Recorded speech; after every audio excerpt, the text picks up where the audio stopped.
So today's video is slightly different from our usual on this channel, and we're gonna basically review the game, talk about whether it's actually worth playing now that World of Tanks Modern Armour is kind of changed a hell of a lot over the last year.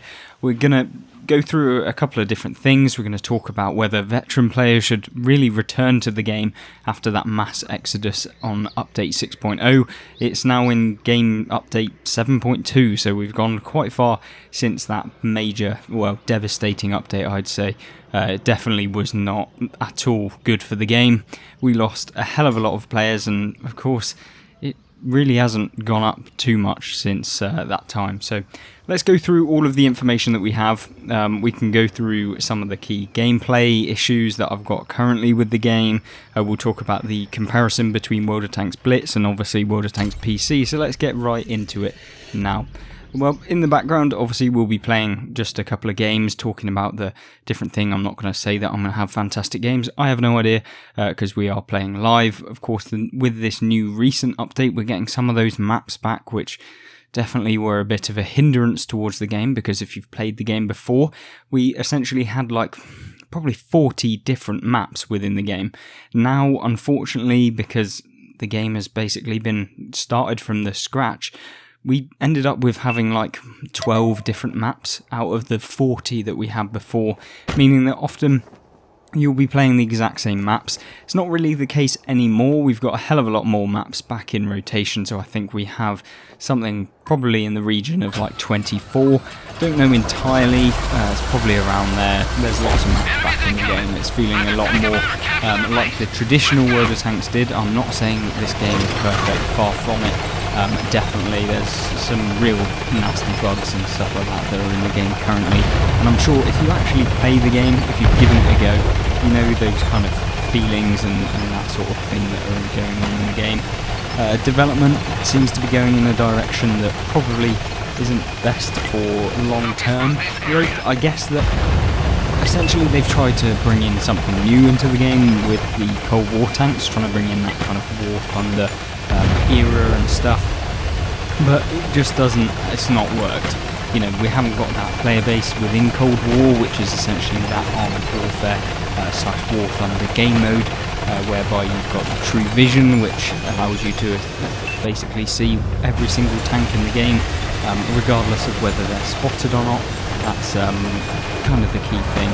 But for those of you maybe who haven't played World of Tanks Modern Armour, or for those of you who may be watching this in the future, yes, there may be some changes that happen since this video comes live. I'm sure that there will be a few of you watching far on down the line, but hopefully some of the issues have been addressed that we'll talk about in this video.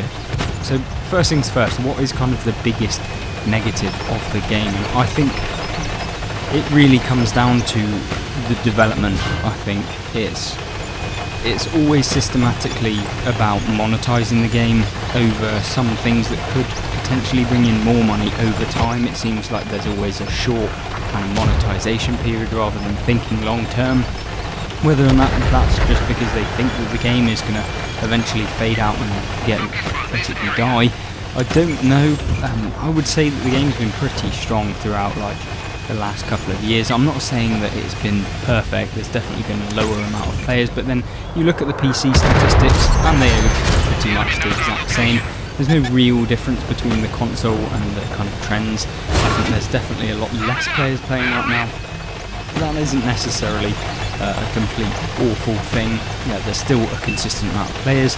We had in one of the most recent updates that actually 30,000 people managed to pick up an earn operation for a tank, so that means that, you know, there's still at least 30,000 players in just 1 week that actually play a consistent amount of games. I'm talking probably 40 or 50 or maybe even more consistently throughout that week to earn that tank. So that's quite a big number, I guess, but yeah, I don't think many people come on and play religiously like 200 or 300 games a week to be able to really keep the game numbers up throughout the entire week. Obviously, I think the max server population that I tend to see on the European server is about 13,000 players, maybe up to 15,000, but that's kind of inconsistent.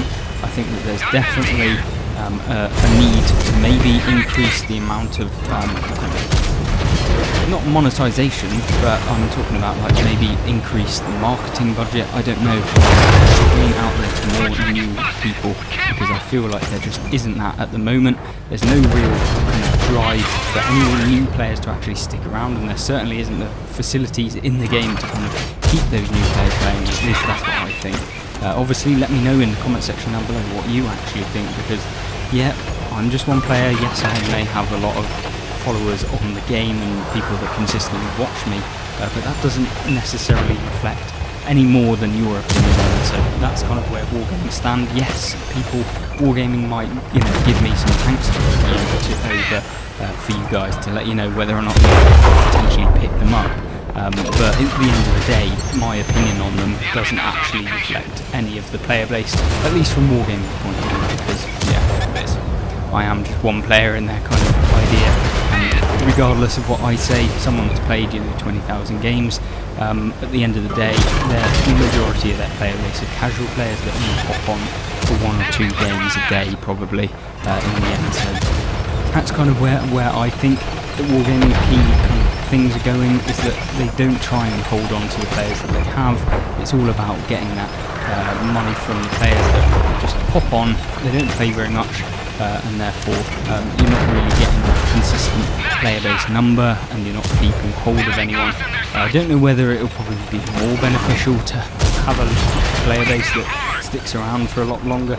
I would have thought so, but obviously I'm not wargaming, and I don't have their statistics in my back pocket to be able to reference and have a look at. But I guess we'll just have to wait and see as to what the real benefits are in the long run from this Cold War update that has been going on in the game. And yeah, I think for the most part, if you are a player that can withstand playing a pretty awful grind at the beginning, where maybe you've played some of the grindy games where the initial start is awful and then you get to the end game and it becomes much better. If you can do that, this game is probably one of the ones that you'll probably like. If you're not a player that enjoys actually sticking around, giving it a go, giving it a proper go, and actually grinding through that awful stage, then yeah, you probably won't enjoy World of Tanks Modern Armour or World of Tanks Console, whatever you want to call it. Essentially, it's not a game for players that want to just hop on and start doing okay from the beginning, because the learning curve, as with most of the World of Tanks variants, whether you play World of Tanks Blitz, World of Tanks PC, whatever it is, they are all horrific, and I mean genuinely horrific to actually get involved with. Definitely lots of mechanics within the game, and some of them are definitely not fleshed out on the console version. The spotting seems a lot less actually incentivized. You're not really needing to actually spot for your team. At least you can have some good games by spotting, don't get me wrong, but what I mean by that is that a lot of the time it doesn't really make a difference, and the spotting actual mechanics themselves don't tend to be the best in the world, because yeah, the bushes don't really work very well. You get spotted a lot of the time by light tanks that have ridiculous view range, especially if you play the Cold War variant. You basically have no chance remaining undetected. So that's kind of one of the key things I want to talk about as well, is the Cold War mode. Has it been a success? Has it been a failure?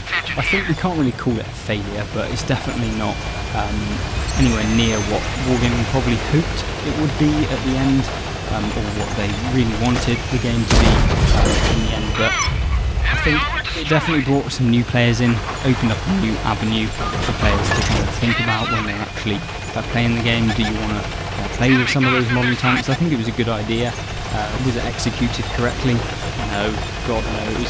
Executed pretty poorly, to be honest. I just think they should have waited a little bit longer, but obviously they were pressured into it by probably the management wanting to get the return on their investment that they probably put in, even though if they just did it better to begin with, they probably would have ended up with a much better return on their investment anyway. So yeah, I don't know. I don't really know how I feel about the whole that mode, but yes, we just have to wait and see in the long run whether or not it improves with the new tank lines that are coming out. I don't know, but yeah, that's just something we'll have to wait and see. As far as some of the extras, within this game. I think that you've got lots of opportunity to learn and develop and just have better games and stuff like that. I think that there aren't enough tutorial systems, however, to be able to educate some of those newer players like we've talked about, with regards to just being able to actually perform better, because if you're not taught well, or at least not shown the kind of basics of the game, which there isn't a tutorial system in World of Tanks console anymore, as I'm sure many of you know if you've started playing anytime soon. It's just not where it's at, to be honest. I just think that would help out enormously for those of you who maybe you don't necessarily, even for more veteran players, some people just genuinely don't know what the equipment is, what the right equipment is the tank that they're playing actually any good, is it the tank class that they're doing wrong, are they trying to play a medium tank like a light tank, or playing a medium tank like something else. It's all about that, essentially it's a little difficult for players to get into, and so wargaming can increase the knowledge base, then that will be good, but I don't know if that will ever happen. I guess you guys can leave your comments in the comment section down below as to whether or not you think that there is enough tutorial systems within the game, or whether you want to see some more. I'm not entirely sure. We had a decent result in this Super Conqueror here. I haven't played too many games in it, but we've did a decent round. We'll go into a different game with a different tank and keep on talking about the things that we've kind of mentioned within this. I want to go over the tanks themselves. Are we getting enough development in the game to keep you satisfied? Are the Season Pass actually decent? I think for the most part, the Season Pass has been one of the better things that's come out of Update 6.0 since its introduction, and I think that was one of the things that keeps me on the game. I always want to complete the season, get to season rank 100, even if it means like at the end of it I stop playing because I've kind of ground it out a little bit too much. It's always a good thing to kind of see within the game, and I'm definitely interested on just getting some of the cool things that come within the game, and things like the long haul, always good. Gives the free to play player an opportunity to get gold and to be able to get the season pass, to be able to get more gold and key cards and stuff like that. I think they've done a much better job than PC do at actually making the game kind of easier to kind of get into in terms of the silver costs and stuff like that, not in terms of the gameplay mechanics and learning the game itself when you actually jump into it, but definitely like the eligibility and the possibility of actually playing the game without having to pay for money or pay for premium time, which if we look at the cost of premium time like here, you'll see that for 360 days, 24,000 gold. If we then look at the gold, you're going to need, £70 for an entire year, which is a lot, especially if you aren't that interested in it. And if you look at like the cheaper options on the premium time, they get really expensive for just a month. You're looking at 2,500 gold, which is essentially, because Wargaming do their tricky thing of you either have to pay for 2 sets of 1,250 and then it costs you more, or you could just get the higher amount. So it's really dodgy the way that they actually work out the gold values of tanks, because it means that you'll have to actually purchase more gold than you'll need. And so it's a bit annoying. Definitely a system that I found was frustrating when you're trying to get some of these things that maybe aren't the nicest of gold values that round up very easily with the amount that you can buy. Just another kind of dodgy tactic. I think we kind of have to also, within this video, summarize Wargaming as a kind of developer, because although they've done some good things, they've done a lot of bad things in the past. Would I expect more bad things to come? Yes, it's Wargaming. It happens all of the time. Does every game developer get it right 100% of the time? No. Do Wargaming get it wrong more than most game developers? Yes, 100%. And you can see with things like World of Tanks PC, there's a lot of problems with the actual management. They had issues where literally they're calling out ex-community contributors and literally just giving them the middle finger pretty much. That's just unacceptable from a company just so petty, so kind of small, that it's just ridiculous that gets away with. And every time they just brush it under the rug. It's absolutely fine, we'll be doing this, we'll make sure it's all okay in the end, but then it never really gets held to account, and just the same thing continues to happen. I just don't think it's very nice from that kind of point. But yeah, I don't know how I'm really feeling about the game. Definitely enjoy it, you know, hopping on every now and again, playing maybe a couple of hours, getting some gameplay, doing the reviews. Definitely the YouTube part of it has kept me playing the game. Definitely enjoy it a hell of a lot more now that I'm creating content on it.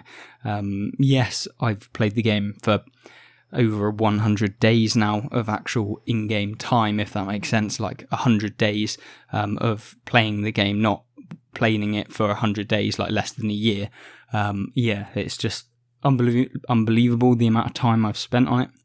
And so I guess trying to teach you guys in as quickly a time as possible so you don't have to spend as much time as me.